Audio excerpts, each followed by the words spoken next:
मेरी नई नई शादी हुई थी। मैं बहुत खुश थी। एक नई जिंदगी की शुरुआत होने वाली थी। जब मेरी शादी होने वाली थी, तमाम लड़कियां जलन से मेरी तरफ देख रही थी, क्योंकि मेरा जोड़ा बेहद कीमती था और मुझे इंतहाई खूबसूरती से सजाया गया था। और बात जो मेरी रिश्तेदारों को जला रही थी, वह यह थी कि मेरे ससुराल में सिर्फ मेरा एक पति और देवर था। मैं बहुत खुश थी कि सास के झंझट से मेरी जान छूट गई, क्योंकि मेरी बड़ी बहन अक्सर अपनी सास का रवैया मुझे बताती थी, जिसे सुनकर मुझे बहुत दुख होता था। मेरे जहन में जो सास का तस्वीर बन गया था, वह यह था कि सास बहुत जालिम होती है। मेरी बड़ी बहन अक्सर रोते हुए हमारे घर में आती। उसके जिस्म पर जगह जगह मार के निशान होते, जो उसके पति की गैर मौजूदगी में उसकी सास उस पर करती थी। उसकी सास अजीबोगरीब औरत थी। मैं सोच भी नहीं सकती थी कि इतनी अच्छी दिखने वाली औरत अंदर से इस कदर जालिम हो सकती है। जब भी वो हमारे घर में आती है, उसका रवैया मेरी बहन से ऐसा होता जैसे मेरी बहन उसकी बहू नहीं बल्कि उसकी बेटी है। मैं उसके दोगलेपन से हैरान थी और खौफजदा भी थी। यही वजह थी कि मुझे अपने फ्यूचर से डर लगता था। लेकिन जब मुझे पता चला कि वहाँ पर सास का झंझट ही नहीं है, मेरी खुशी की कोई इंतहा न रही। यानी हर काम मेरी मर्जी से होगा। मैं जो चाहूंगी वही करूंगी। कोई मुझे रोकने वाला, रोक टोक करने वाला नहीं होगा। मैं अपनी मर्जी की मालिक होगी। एक ही महीने के अंदर अंदर मेरी शादी हो गई और मैं अपने ससुराल में आ गई। यहाँ आकर भी बहुत ज्यादा खुश थी। मेरे पति का रवैया मेरे साथ बहुत अच्छा था। वो मेरी हर ख्वाहिश पूरी करता। लेकिन एक बात जो मैंने शिद्दत के साथ नोट की थी, वो यह थी कि वो अपने भाई से बहुत ज्यादा मोहब्बत करता था और उसके खिलाफ कोई भी बात नहीं सुन सकता था। उसने मुझे इसका ख्याल रखने की खास चेतावनी दी थी। उसे किसी किस्म की कोई तकलीफ नहीं होनी चाहिए। मैंने उसे इस बात की यकीन कराई, लेकिन उसके बावजूद वह हर वक्त अपने भाई में लगा रहता था। वो उससे इस तरीके से बात करता था जैसे वह कोई छोटा बच्चा हो। यह देखकर कभी कभार मुझे जलन होती, लेकिन यह सोचकर मैं खुद को तसल्ली दे देती कि कोई बात नहीं, उसका छोटा भाई है। उसके माँ बाप के बाद मेरे पति ने ही उसके परवरिश की है। यही वजह है कि वह उसके साथ बहुत ज्यादा अटैच है। मुझे अपने जज्बात पर काबू रखना था। मैं जानती थी कि अगर मैंने छोटी छोटी बातें पति से करना शुरू कर दी और पति से झगड़े शुरू कर दी, तो वह जल्द ही मुझसे नाराज हो जाएगा। घर का इतना काम नहीं होता था। जल्द ही काम करके मैं फ्री हो जाती। फिर मैं पूरा दिन बोर होती रहती थी। मुझे एक और बात जो हैरान कर रही थी, वो ये थी कि मेरा देवर स्कूल नहीं जाता था। हालांकि उसकी उम्र 14 साल हो गई थी। उसके बावजूद वो घर में ही रहता और हर वक्त अपने कमरे में बंद रहता। मैंने 2-3 बार उससे बात करने की कोशिश की, लेकिन उसने मेरी बात का कोई खास जवाब न दिया। मैं यही समझ रही थी कि वो मुझे नापसंद करता है। मैंने पति को बताया तो पति मुझे कहने लगा कि ऐसी कोई बात नहीं है, वह तुम्हें बहुत पसंद करता है, बल्कि उसने ही तुम्हें पसंद किया था। यही वजह है कि मैं तुम्हारे लिए रिश्ता लेकर आया था। मुझे उनकी यह बात बहुत अजीब लगी, लेकिन मैं खामोश हो गई।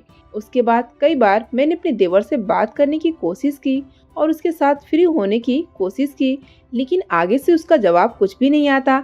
यहाँ तक कि मेरे देवर को मेरा पति अपने हाथों से खाना खिलाता था। आज तक उसने अपने हाथ से खाना नहीं खाया। अपने भाई को सामने पाकर मेरा पति मुझे ऐसे भूल जाता था जैसे मैं उसकी कुछ भी नहीं लगती, जैसे मेरा कोई वजूद ही नहीं है, जो बिना मकसद यहाँ पर एक जगह पड़ी हुई हूँ। मुझे बहुत शर्मिंदगी का एहसास होता। कभी कभार तो मेरी आंखों में आंसू आ जाते हैं, लेकिन मैं अपने आंसू पी जाती और सब्र से काम लेती। उस वक्त मुझे इस बात का शिद्दत से एहसास हो रहा था, सास की मौजूदगी हो या ना हो, लेकिन पति की ध्यान हर सूरत में अपनी बीवी को हासिल होनी चाहिए। मुझे अपने पति की हरकतें बहुत अजीब लगती थी। कभी कभार तो मुझे यूं महसूस होता था जैसे मेरा पति दिमागी मरीज हो, लेकिन फिर अपनी सोच पर मैं खुद ही लानत भेज देती। दिन तेजी के साथ गुजरते जा रहे थे, लेकिन हर गुजरते दिन के साथ मेरी बेचैनी बढ़ती जा रही थी। पूरे घर में तन्हाई मुझे काट खाने को दौड़ती थी। मुझसे बात करने वाला कोई भी नहीं था। मायका मेरे घर से काफी ज्यादा दूर था। वहाँ मैं 1 महीने बाद ही जा सकती थी, क्योंकि मेरे पति की नौकरी ऐसी थी कि उसे आसानी से छुट्टी नहीं मिलती थी।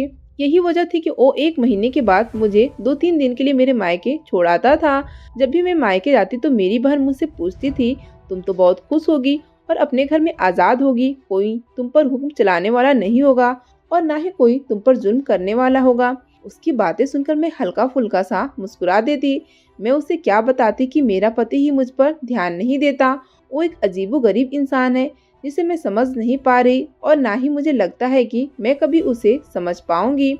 उसका रवैया धूप और छांव जैसा होता था, कभी तेज तपती धूप और कभी इतनी ठंडक देता कि रूह ताज़ा हो जाती। लेकिन मैंने घर में किसी को भी इस बारे में नहीं बताया था। मैं अपने घर वालों को अपनी वजह से परेशान नहीं करना चाहती थी। मैं अपने घर की सबसे छोटी बेटी थी और ना ही कोई इतनी बड़ी बात थी जिसका मैं ढिंढोरा पीटते फिरती। मेरे घर में पैसों की कमी नहीं थी और मेरे पति की बहुत अच्छी नौकरी थी। उसके अलावा उसके गांव में जमीनें भी थी जिससे हर महीने एक बड़ी रकम आती। मुझे खुली इजाज़त थी, मैं जितना चाहे खर्च कर सकती थी। यही वजह थी कि कभी कभार मैं अपने घर वालों के लिए तोहफा भी ले जाती। मुझे शॉपिंग करने का बहुत शौक था। हर हफ्ते अपने लिए खास डिजाइन और ब्रांड्स के कपड़े लाती। लेकिन जब मैं पहनकर अपने पति को दिखाती तो कह देता, हाँ बस अच्छे हैं। इसने आज तक मेरी तारीफ नहीं की थी, जबकि मैं बहुत खूबसूरत थी। कोई भी मुझे देखकर पहली नज़र में फिदा हो जाता। लेकिन मैं अपने पति की तारीफ को तरसती थी, जो उसने कभी भी न की। मेरा पति अकेला बैठा न जाने क्या सोचता रहता। उसके चेहरे पर हमेशा परेशानी की लकीर नजर आती थी। जब मैं उसे बुलाती यूं चौंकता जैसे वो किसी गहरी सोच में डूबा हुआ था। फिर मुझे सवालिया नजरों से देखने लगता, लेकिन उसकी आंखों में सवाल नहीं होता बल्कि एक खालीपन था जिसे मैं साफ महसूस कर सकती थी।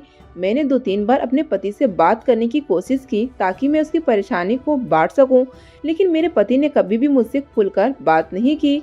मेरे साथ उनका प्यार और मोहब्बत भी शादी के पहले कुछ दिनों तक ही मौजूद था। उसके बाद वो वैसा ही बन गया जैसे वो पहले था, अपने आप में रहने वाला और सिर्फ अपने भाई की फिक्र करने वाला और गहरी सोच में डूबा रहने वाला।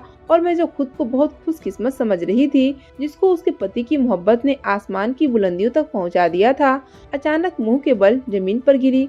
तब मुझे पता चला कि जिंदगी किस कदर मुश्किल है और हकीकत किस कदर है। मेरे वजूद में एक खालीपन पैदा हो गया था और मुझे लग रहा था कि यह खालीपन कभी भी पूरा नहीं हो पाएगा। दिन ब दिन डिप्रेशन का शिकार होती जा रही थी। इसके अलावा मेरे पति की हरकतें भी अजीब होती जा रही थी। रात को अचानक बिस्तर से उठ जाता और न जाने कहाँ चला जाता। मैंने 2-3 बार उसके पीछे जाने की कोशिश की, लेकिन वह बाहर निकलकर न जाने कहाँ पर गायब हो जाता।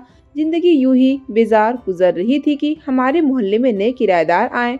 वह बहुत अच्छे थे। जल्दी मेरी उनसे अच्छी बातचीत हो गई और उनके घर में आना जाना शुरू हो गया। वहाँ मेरी एक लड़की के साथ दोस्ती हो गई और यूं मेरी तन्हाई भी खत्म हो गई और मेरा वक्त भी अच्छा गुजरने लगा।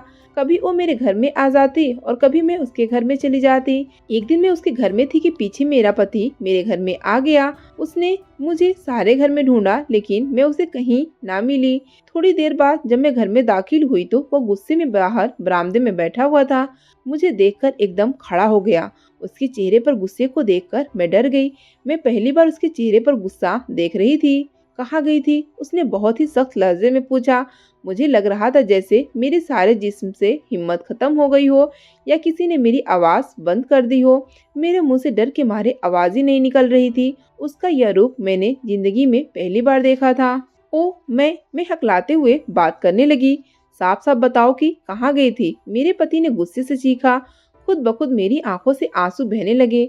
मैं पड़ोस में गई थी। जब मैंने तुम्हें कहा है कि मेरे भाई का तुम्हें ख्याल रखना है और उसे तन्हा नहीं छोड़ना, तो एक बार कही हुई बात तुम्हें अच्छे से समझ में नहीं आती। तो मुझे यह बताओ कि तुम किसकी इजाजत से वहां गई थी? आज के बाद मेरी इजाजत के बगैर तुम इस घर से एक कदम भी बाहर नहीं निकालोगी। अगर तुमने ऐसा करने की कोशिश भी की तो मुझसे बुरा कोई भी नहीं होगा। मेरा पति यह कहकर कमरे के अंदर चला गया, जबकि मैं बरामदे में बैठकर रोने लगी। मुझसे मेरे घर में इस लहजे में आज तक किसी ने बात नहीं की थी। मेरे घर में मैं सबकी लाडली थी। मैं अपने घर में सबसे छोटी बेटी थी। मुझसे बड़े 3 बहन भाई थे और तीनों की शादी हो चुकी थी। मुझे बचपन से ही ना सिर्फ माँ बाप का प्यार मिला बल्कि बहन भाइयों का भी प्यार मिला। वो मुझसे यूँ बात करते थे जैसे मैं उनकी अपनी ही बेटी हूँ। इस चीज ने मुझे बहुत नखरीला बना दिया था। जब भी मुझसे कोई लड़ता या कोई बात करता तो मैं उसकी बात का जवाब नहीं दे पाती और बैठकर रोना शुरू हो जाती।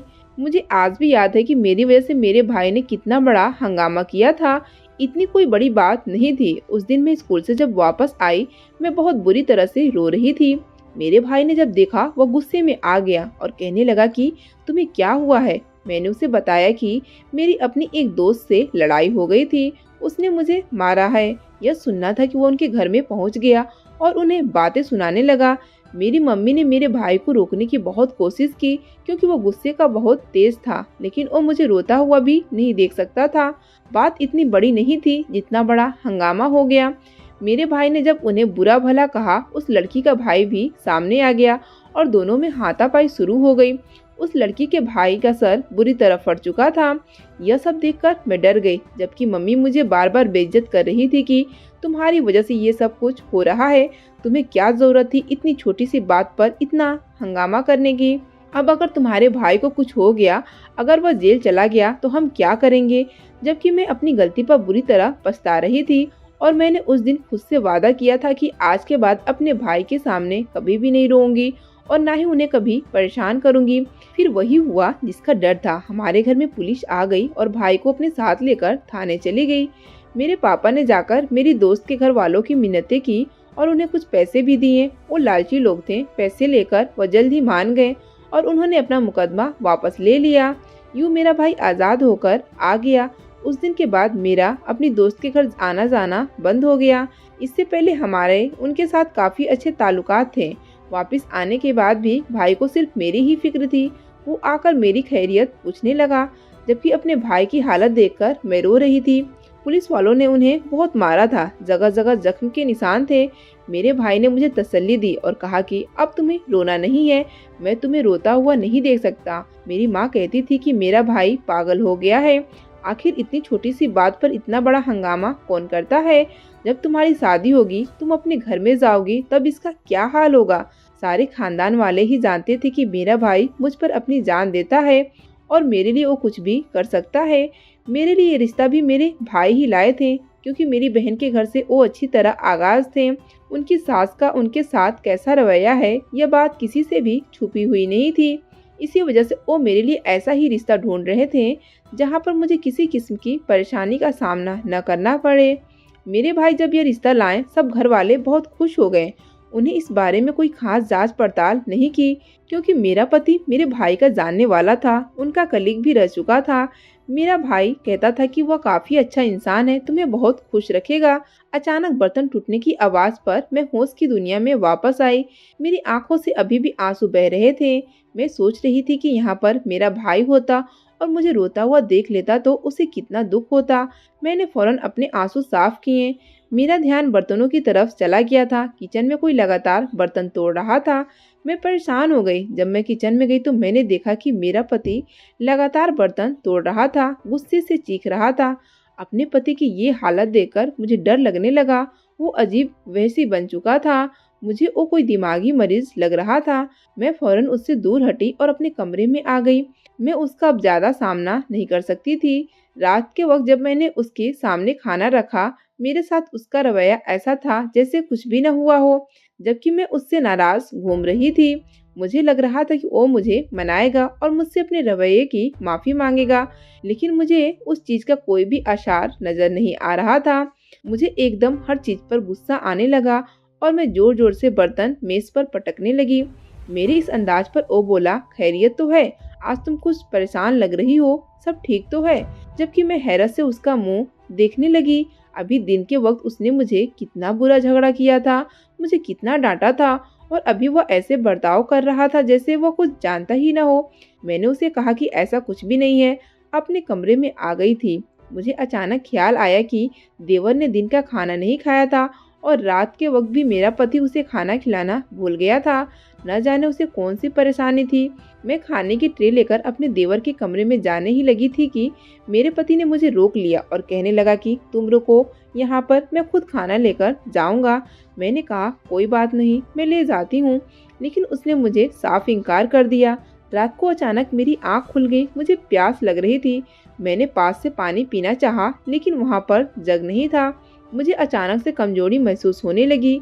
मुझमें इतनी हिम्मत नहीं थी कि मैं बाहर जाकर पानी पी सकूं, और दूसरा मुझे डर भी लग रहा था, क्योंकि रात के वक्त मैं कम ही बाहर निकलती थी।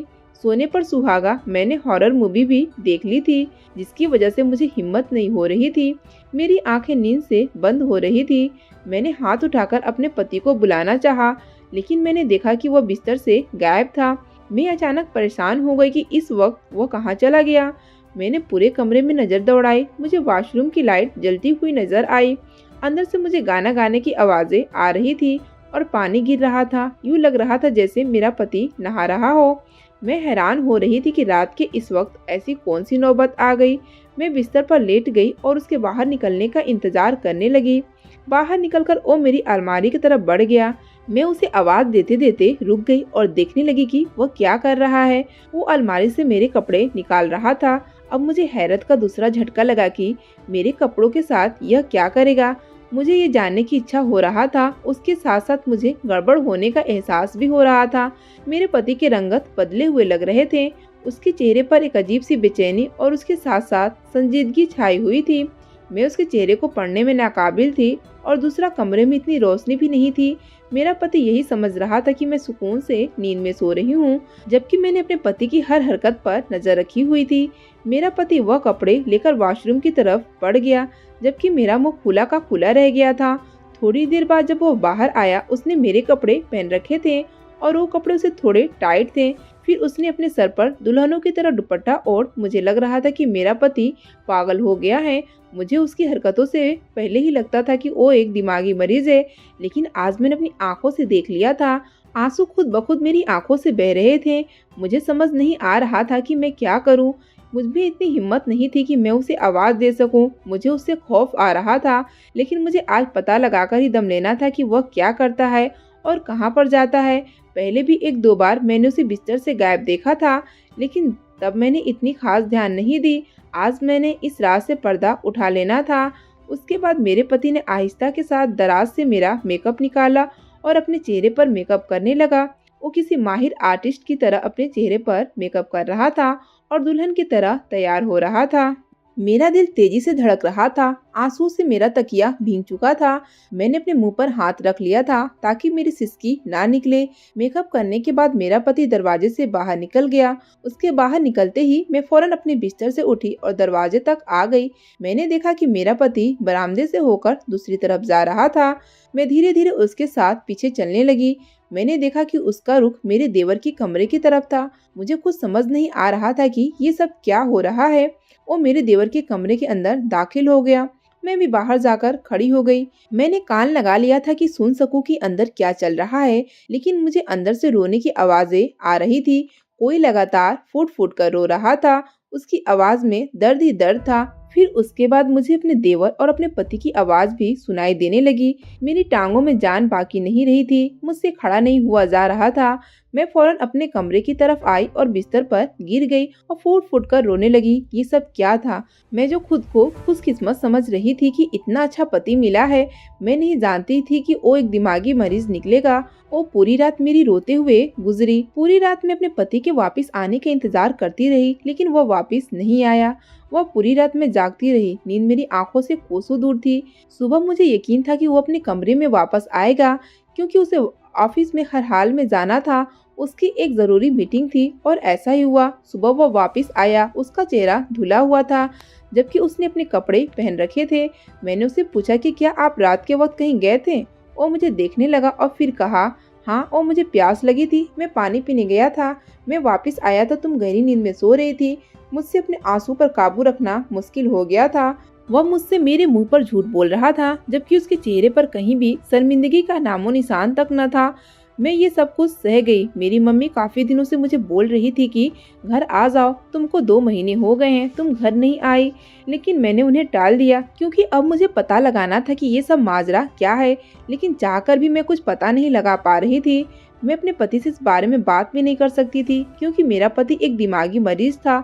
अगर मैं उसे कुछ कहती तो कहीं आगे से उसे गुस्सा न आ जाए और अपने गुस्से पर काबू न रख पाएगा और उसने मुझे मार दिया। मुझे उससे खौफ आने लगा था।